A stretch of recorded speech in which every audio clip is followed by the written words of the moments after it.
বিসমিল্লাহির-রহমানির-রহিম। বিশ্বনবী দোয়া করলেন, আল্লাহ হয় ওমরে ফারুককে আপনি এনে দেন, অথবা আবু জাহেলের মনটারে নরম করে দেন। ওমরে ফারুকের জন্য দোয়াটা কবুল করে নিল কে? এই দোয়ার একটা বরকত ওমরে ফারুকের হৃদয়ে ছুঁয়ে গেল। প্রথম ধাক্কাটা গেল তিনি দোয়ার ধাক্কা। বিশ্বনবী দোয়া করলেন, ওই দোয়া ওমরে ফারুকের হৃদয়ে ছুঁয়ে গেল। এরপরে রব্বুল আলামিন ওমরে ফারুককে ধাক্কা মারলেন কোরআনের একটা সূরা দিয়ে। সূরাটার নাম হলো সূরাতুল হাক্কা। কি সূরা? কোন সূরা দিয়ে ধাক্কা দিছে? সূরা হাক্কা। সূরা হাক্কা দিয়ে দিছে এক, কথা কয় না। সূরা হাক্কা দিয়ে দিয়েছেন এক। আল হাক্কাতু আল হাক্কা ওয়া মা আদরাকা মাল হাক্কা। সূরা হাক্কা দিয়ে আল্লাহ একটা ধাক্কা মারলেন। ওই যে দোয়া করলেন বিশ্বনবী, দোয়ার পর সাইয়েদনা ওমর ফারুকের হৃদয়ের মধ্যে উথাল পাথাল শুরু হয়ে গেল। সব সময় লুকিয়ে লুকিয়ে বিশ্বনবীরে ফলো করে। বিশ্বনবী ডানে গেলে ওমরে ফারুক ডানে যায়, বিশ্বনবী বাঁয়ে গেলে ওমরে ফারুক বাঁয়ে যায়। বিশ্বনবী রাত্রিবেলা নামাজ পড়লে ওমরে ফারুক পেছনে লুকিয়ে লুকিয়ে বিশ্বনবীর কোরআন শুনে। বিশ্বনবী মসজিদুল হারামের পাশে দাঁড়িয়ে রাতের এশার সালাত আদায় করছিলেন। ওই টাইমে বিশ্বনবী সূরাতুল হাক্কা তেলাওয়াত করছিলেন। কোন সূরা?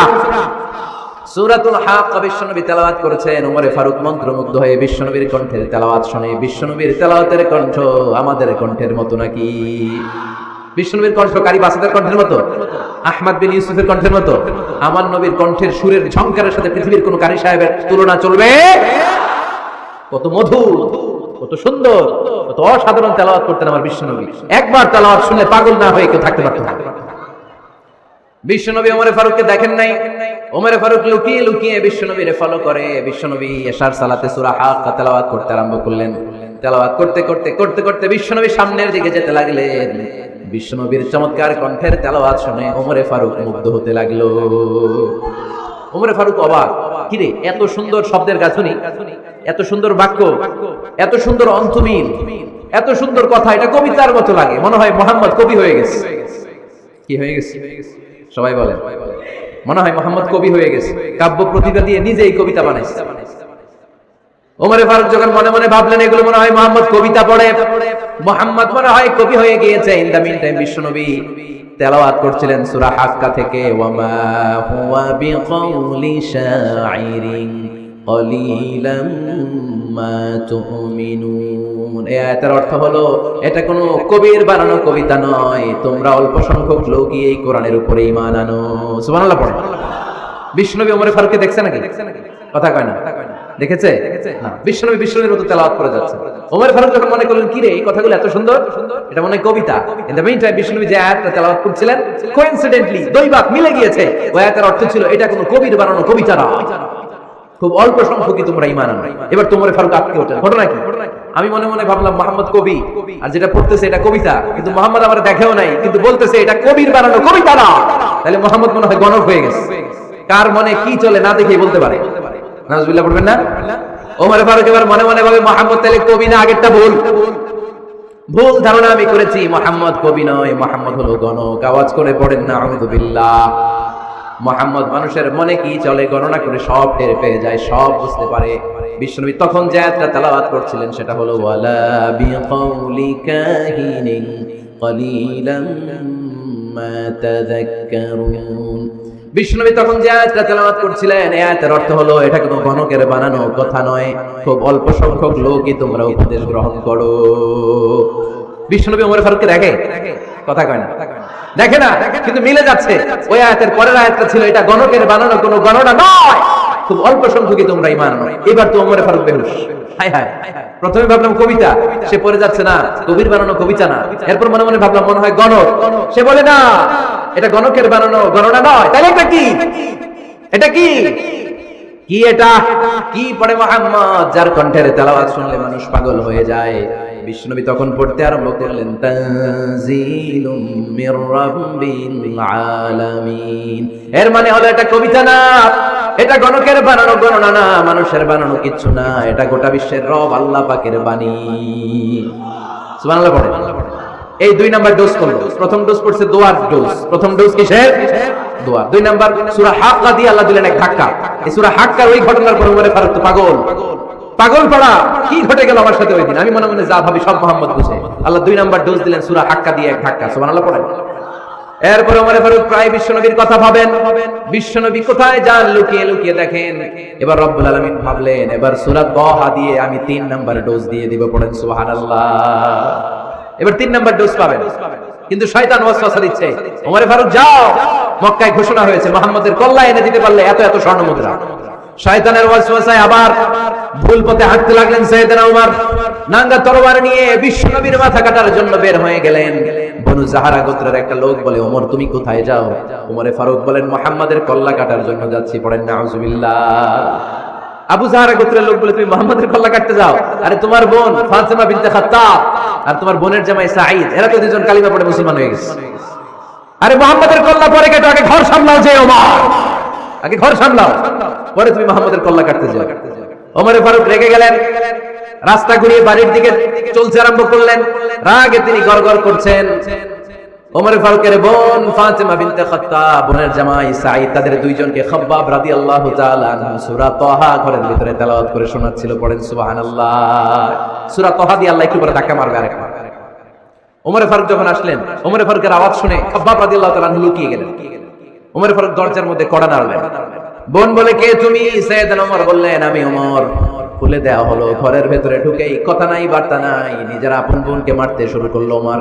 বোন জামাইকে আঘাত করতে শুরু করলো, মারতে মারতে নিজের কলিজার টুকরা বোনকে, বোনের জামাইকে সাইয়েদনা ওমর ফারুক পিটাতে পিটাতে রক্তাক্ত করে ফেললেন।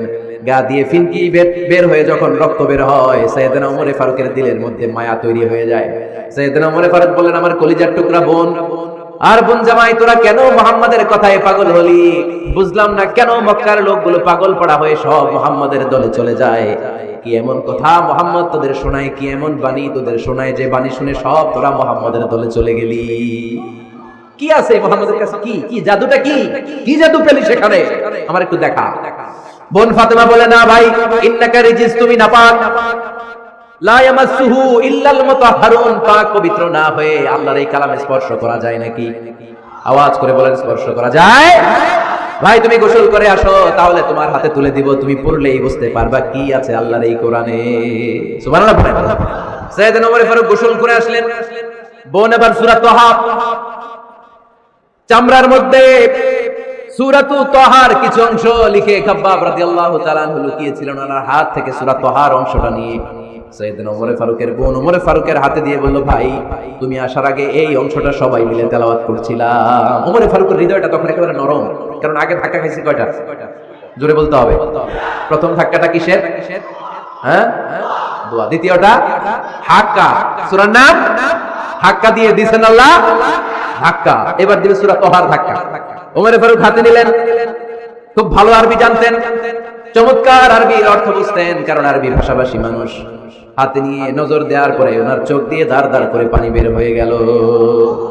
ওমর ফারুক আয়াতগুলোর দিকে তাকিয়ে পড়তে আরম্ভ করলেন, তাহা মা আনজালনা আলাইকাল কুরআনা লিতাশকা ইল্লা তাযকিরাতান লিমান ইয়াখশা তানজিলাম মিম্মান খালাকাল আরদা ওয়াস সামাওয়াতিল উলা।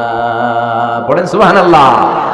উনি পড়তে আরম্ভ করলেন, তাহা মা আনজালনা আলাইকাল কুরআনা লিতাশকা, এই কোরআনকে হতভাগা জাতি হিসেবে থাকার জন্য তোমাদের উপর নাযিল করি নাই। তানজিলাম মিম্মান খালাকাল আরদা ওয়াস সামাওয়াতিল উলা, এটা ওই রবের পক্ষ থেকে, ওই সত্তার পক্ষ থেকে নাযিল হয়েছে, যেই রব জমিন তৈরি করেছেন, যেই রব বিশাল সুবিশাল আকাশ তৈরি করেছেন। সুবহানাল্লাহ। সূরা তাহার এই চমৎকার অসাধারণ শব্দ গাঁথনি দিয়ে এই আয়াতগুলো যখন পড়তে আরম্ভ করলেন, ওমর ফারুক আর নিজের উপর ব্যালেন্স রাখতে পারলেন না, আর ধরে রাখতে পারলেন না। এবার ডাইরেক্ট অ্যাকশন। এবার কি? এবার কি? 3 নাম্বার ধাক্কা খেয়ে, সূরা তাহার ধাক্কা খেয়ে আর সামলাতে পারলেন না, পাগলের মতো হয়ে গেলেন। বলতে আরম্ভ করলেন, আইনা মুহাম্মদ, মুহাম্মদ কোথায়? সাইয়েদনা খাব্বাব বললেন, বিশ্বনবী সাফা পাহাড়ের পাদদেশে দারুল আরকাম ইবনে আবিল আরকামের ঘরে বসে বসে লুকিয়ে লুকিয়ে কোরআনের দাওয়াত দিচ্ছে। ওমর, তুমি যদি মুহাম্মদ সাল্লাল্লাহু আলাইহি ওয়াসাল্লামের দেখা পেতে চাও, তাড়াতাড়ি দারুল আরকামের ঘরের দিকে ছুটে যাও। ওমর ফারুক তলোয়ার নিয়ে ছুটলেন, পাগলের মতো ছুটলেন, আর ধৈর্য ধারণ করতে পারেন না। বিশ্বনবীর নূরানী চেহারাটা একবার দেখার জন্য পাগলের মতো ছুটতে আরম্ভ করলেন। ওমরে ফারুককে দারুল আরকামের কাছে আসতে দেখে বিশ্বনবীর চাচা হামজা ইবনে আব্দুল মুত্তালিব এসে বলে, নবী তাড়াতাড়ি দারুল আরকামের ঘর থেকে আপনি পালিয়ে অন্য কোথাও চলে যান। ওই যে ওমর ইবনে খাত্তাব নাঙ্গা তলোয়ার নিয়ে আপনার উপর আক্রমণ করার জন্য ছুটে আসছে গো নবী। বিশ্বনবী বললেন, ও আমার সাহাবারা, ও আমার চাচা হামজা, সবাই আপনারা সরে যান, ওমরে আসতে দেন, ওমরে বাধা দিয়েন না। কারণ কিছুদিন আগে তাহাজ্জুদের নামাজ পড়ে আমি আল্লাহর কাছে একটা বিশেষ দোয়া করেছি, আমার মন বলছে ওই দোয়াটা আল্লাহ কবুল করতে শুরু করেছে। ওমরে ফারুক চলে আসলেন, এসে কোনো কথা নাই, চিৎকার দিয়ে বললেন, আশহাদু আল্লা ইলাহা ইল্লাল্লাহ ওয়া আশহাদু আন্না মুহাম্মাদান আবদুহু ওয়া রাসূলুহু। আমি সাক্ষ্য দিলাম আল্লাহ এক, অদ্বিতীয়, আল্লাহ ছাড়া কোনো ইলাহা নাই, নিশ্চয় আপনি মুহাম্মদ আল্লাহর বান্দা এবং রাসূল। সুবহানাল্লাহ। এই কালমা শাহাদাতের ভেতরে আল্লাহর কথা, আমার নবীর কথা ঢুকিয়ে দিয়েছে কে? ঝিনুকের ভেতর লুকিয়ে থাকে যেমন মতি, ঝিনুকের ভেতর লুকিয়ে থাকে যেমন মতি, কালমা শাহাদাতে আছে আল্লাহর জ্যোতি, কালমা শাহাদাতে আছে আল্লাহর জ্যোতি। পড়েন, ঝিনুকের ভেতর লুকিয়ে থাকে যেমন মতি, ঝিনুকের ভেতর লুকিয়ে থাকে যেমন মতি, কালমা শাহাদাতে আছে আল্লাহর জ্যোতি। ওই শাহাদাতের জ্যোতি সাইয়েদনা ওমর ফারুকের হৃদয়টারে উজালা করে দিল।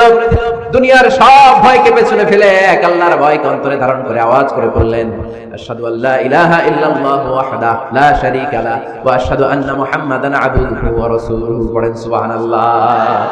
তিনটা ধাক্কা। কয়টা? সবাই বলতে হবে কয়টা?